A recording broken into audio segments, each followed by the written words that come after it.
in the story of our lives, that we are participants.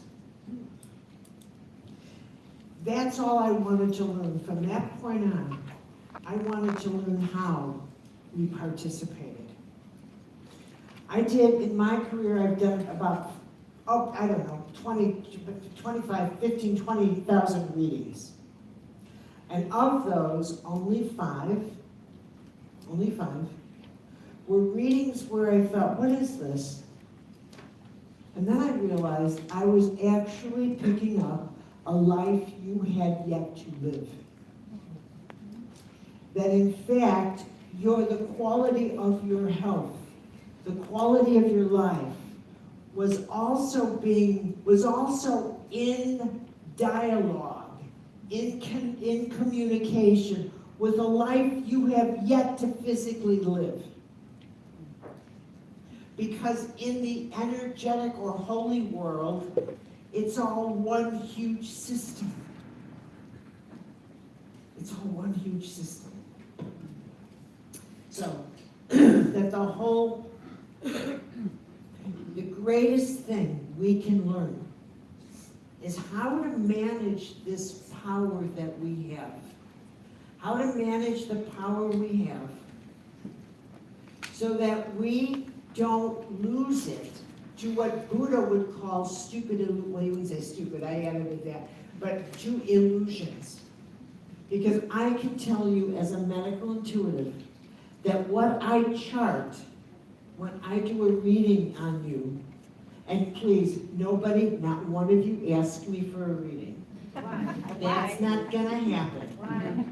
You outnumber me, but number two, I don't do them anymore.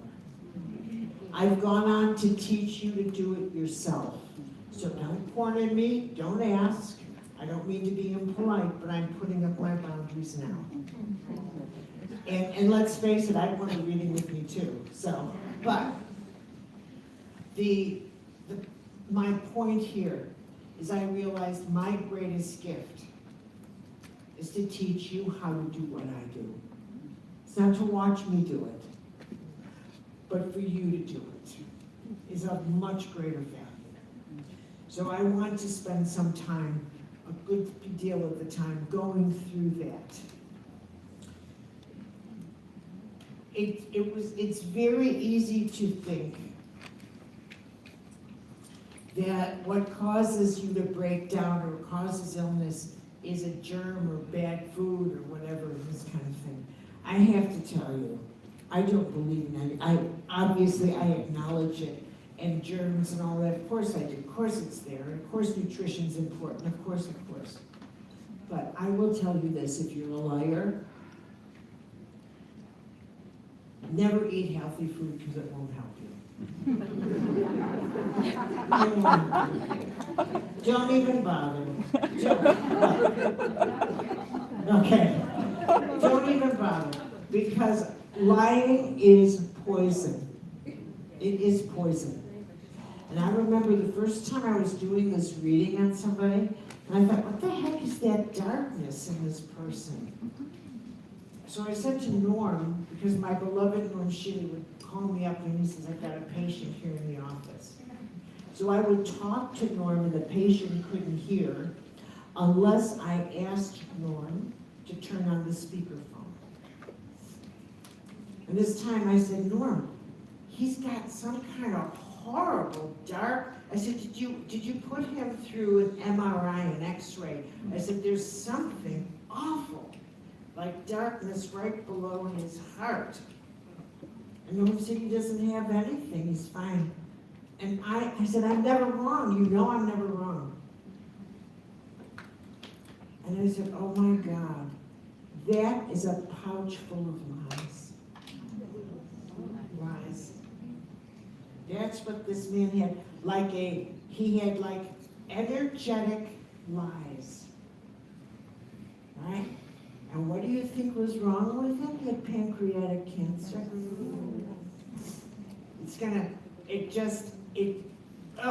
Anyway. So I said to him, put the phone on. So he did, and I said, you are such a liar. I said, you know, you are seriously ill. I don't have time to be nice. And I'm not nice to liars anyway, but I said, I don't have time.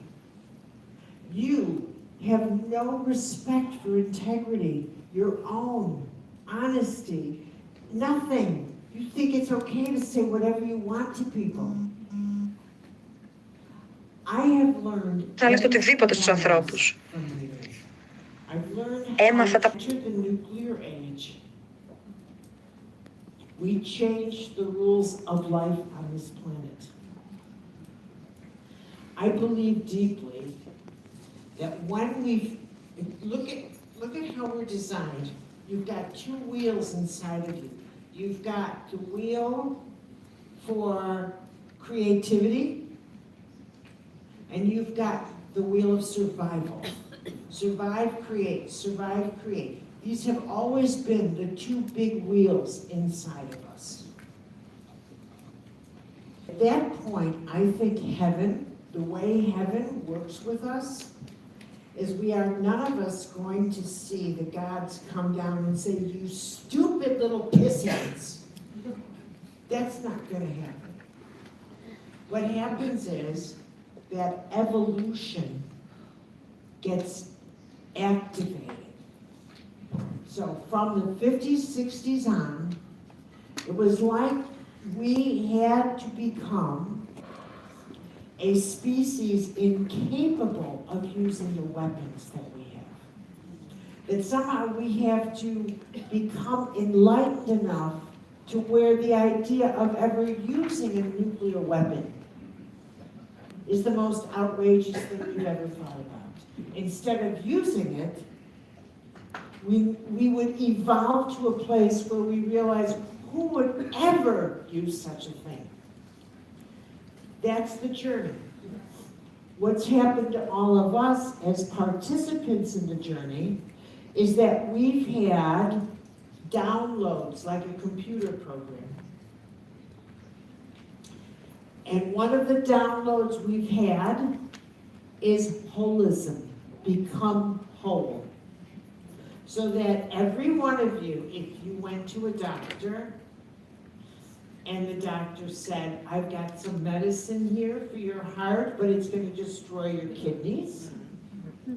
You wouldn't say, well, I got two of them, I'll take a chance. You would say, are you nuts? I need medicine to treat the whole of me.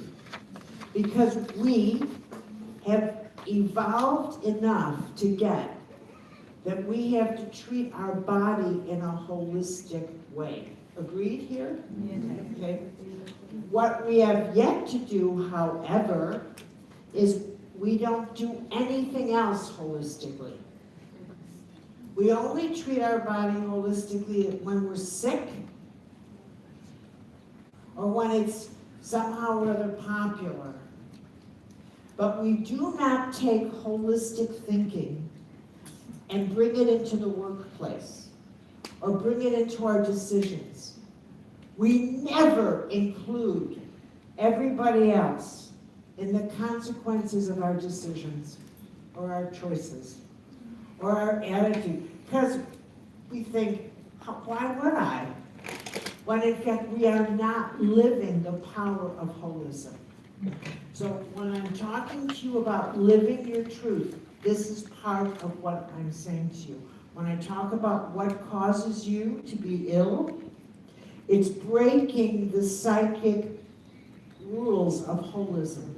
It wouldn't occur to you to say, the reason I have depression της ολιστικότητας. Λέμε, έχω κατάθλιψη. Live and think Επειδή holistically, but by God, you better believe that's the reason you have it. δεν... It just doesn't occur to you because you don't get your energetic design at all. You have no respect or regard for it unless you have to go to a healer. And then it's all about what do I need to just get this going again so that my body feels better, but not your energy field.